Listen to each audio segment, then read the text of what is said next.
Super ఉంటుంది, దోశ వేసి పెడతా అన్నాను. బీఫ్ వండి దోశ బీఫ్ ఏంటండి ఆ కాంబినేషన్ ఏంటంటే, నేను అన్నాను భలే ఉంటుందండి బాబు, మీకు తెలియదు సూపర్ ఉంటుంది.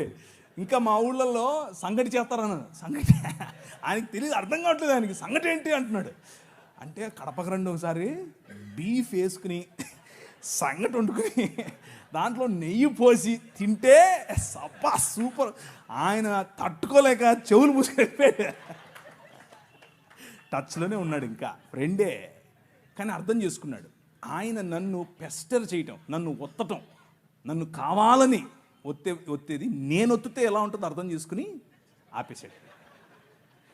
సో ఫ్రెండ్షిప్ మంచిది, ప్రజలను కోల్పోవద్దు, కానీ నీ విశ్వాసం అంతకంటే ముఖ్యం. నీ విశ్వాసం అంతకంటే ముఖ్యం.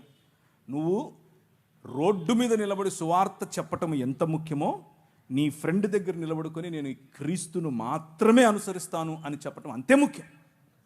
నువ్వు ఆడిచ్చిందల్లా తీసుకొని తింటే నువ్వు అది చెప్పటం లేదని అర్థం, నీ సాక్ష్యం లేదని అర్థం. సో ఒకరిని గెలవటం కోసం అబద్ధం చెప్పక్కర్లేదు, సత్యం చెబుతూనే గెలవచ్చు. ఆ ప్రయత్నం చేయండి.